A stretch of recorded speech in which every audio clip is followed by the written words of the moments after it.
Hey guys, welcome back to the channel. So in my most recent couple videos, you may have noticed that I'm not flying HDZero and I am in fact flying something different. In this particular case, it is DJI, my drone. I've got converted, if you notice there's an 03 air unit in there, converted over to DJI. What's this mean? Am I switching from HDZero to DJI? Short answer, yep, already sold my goggles. So I want to go into the details of what brought about this decision and what I found, pros and cons after switching, and give you the rundown on everything that I'm running. So let's just kind of get into it. So I've been flying HDZero now for well over a year, and overall I've been pretty happy with the performance. I got into it not because I really wanted to. I really didn't. I had no desire to actually switch. I was flying analog. I was happy and just fine and dandy flying analog, and a couple friends of mine kept kind of nudging me that, hey, you should try out digital and stuff. And I'm like, I don't know. Maybe if somebody gives me something, maybe I might try that. And what did they do? They gave me stuff. I had a friend over in the UK, Paul, sent me goggles that could do HDMI in. The goggles that I was flying at the time, the old Fat Shark Attitude V3s didn't have HDMI in. And my buddy John, he up in New York, he sent me down a HDZero module, the VTX, the original freestyle VTX, a couple cameras, and so I had to try it. So I tried it and I got hooked, and I was happy with digital. The image clarity was amazing, performance was on par with what I was getting with analog. I was all happy, hunky. I'm not hunky, hunky-dory. Happy hunky-dory, and everything was good. And then the problems started with durability. Now, this is not a slight on HDZero in the slightest, because I've got friends who fly HDZero who have not had any issues that I ran into with durability, and maybe I'm just unlucky. I don't know. I don't think I am, but kind of got to the point I was having all these durability issues. I started questioning it, like, should I continue down this road? And I actually even considered switching back to analog. And I was like, well, if I do that, then I either got to get new goggles or I've got to get the module and stuff. So I even went through, added all the stuff to my cart, even from Power Journal, I think it was. Anyways, for switching, and I was like, man, that's a lot of money to switch back to analog. And I'm gonna get crappy performance. I might get really good durability, but I don't have the good visuals. So I was like, man, I don't know. And then on a whim, I was like, let me just go see what the DJI stuff looks like. And so I did. And price-wise, they've got a sale going on with the DJI goggles and everything. And I was like, you know what? I'm just gonna bite the bullet. I'm gonna do it. So pulled the trigger and did it. And so that was one decision. That was one part of the decision. Now, prior to all of this, I had went back and visited some friends back in West Virginia recently, and my buddy Bill there has the DJI 03, and he's got the goggles too.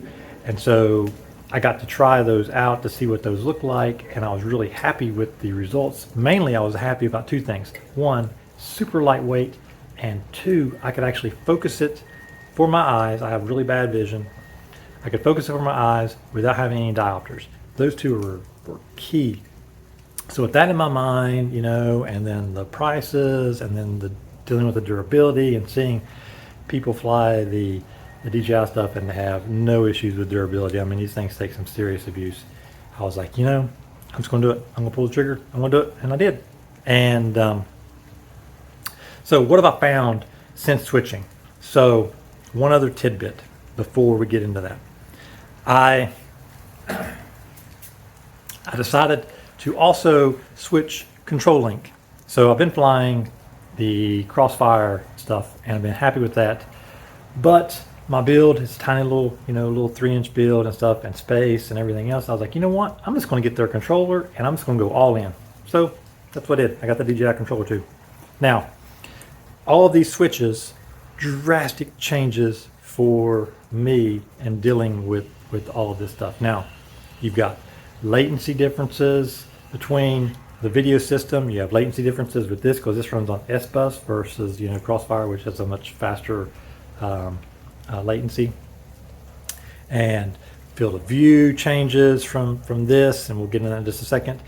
And all those changes, man, it has not been easy. But the interesting thing that I've found with doing all these changes is I'm actually enjoying flying differently again, flying in a more cruisy type style, and I'm really enjoying going that way. It's been a whole lot of fun, and that was one of the styles that I used to really like to fly. One of the things that I wanted to do way back when I got into FPV was just be able to explore and do that kind of stuff. And this is bringing that to a whole new level now. So flying this controller, I tried starting with pinching. I cannot pinch this thing, man. I don't know what it is. I can't get comfortable holding it pinch style. So I've had to switch to thumbs. Oh my God, I can't fly thumbs. This has been a whole new learning experience. So learning to fly thumbs again, dealing with the latency, and then we've got camera field of view, goggle field of view on these. Image is freaking amazing with this thing. I mean, crystal clear. It's just, you know, people say that HDZero stuff is, oh, it's HD. It's HD, but it's not HD like this. Oh my God, the clarity of this is ridiculous. And again, no slight to HDZero. They've got ridiculously low latency, and you can definitely feel the latency with this. In particular, if you combine it with this, you can most certainly feel the latency. You get used to it, but you can definitely feel it. When I was first flying it, I was like, man, do I have like image stabilization on? Because it felt like I was kind of lagging behind, you know, because it was like stabilizing and the image stabilization was on, and it just felt kind of real laggy. I've adjusted to that, and man, it takes some serious adjusting. Let me tell you, it is not an easy adjustment. And the people that are doing freestyle with this, you guys are amazing, because the latency on this, I don't know how you do it. I honestly do not know how you do it. It's not great, but the image quality makes up for that, and you adjust to the latency. I just can't do freestyle with it right now, and that may be because of controller change and thumbing. I don't know. Maybe if I get adjusted to that, then I can go back to doing some freestyle. I can do real little itsy bitsy freestyle stuff, but it feels weird. So I'm kind of adjusting to all of that. So definitely pros and cons. If you are flying analog or HDZero, you know, there's a whole lot of changes. Now let me get on to one other thing that's kind of weird with this. Field of view. Let me grab my drone. So if you notice, look how low the camera angle is there. Now I've always flown a low camera angle. Even way back in the day, I used to fly about like this, maybe slightly more than this on my old analog stuff. And people were always amazed at how fast I would fly with that low camera angle, but I had a really wide field of view. This has a wide field of view, but it feels weird, and I don't know how to describe it. Like when I'm going fast forward or going slow, the field of view doesn't feel all that different. Now with the old wide angle analog stuff, I could tell when I was doing this, I could see more, you know, even tilted a lot, but I could tell when I was tilted. With this, I don't notice that I'm tilted as much until I notice how much faster I'm going. It's really weird. I don't know if it's the goggle field of view or the camera field of view or a combination of the two, or just the wide angle variation on it. I don't know. Like I tried the 16.9, I tried the 4.3. 4.3 seems to be about the best for me because it gives me the vertical that I need. But it's weird. I don't know. Anybody else experienced that? I don't know. It's been strange. But on the upside, I kind of like it because I can like speed up, slow down, and you don't notice it so much in the video. You don't notice me going up and down so much.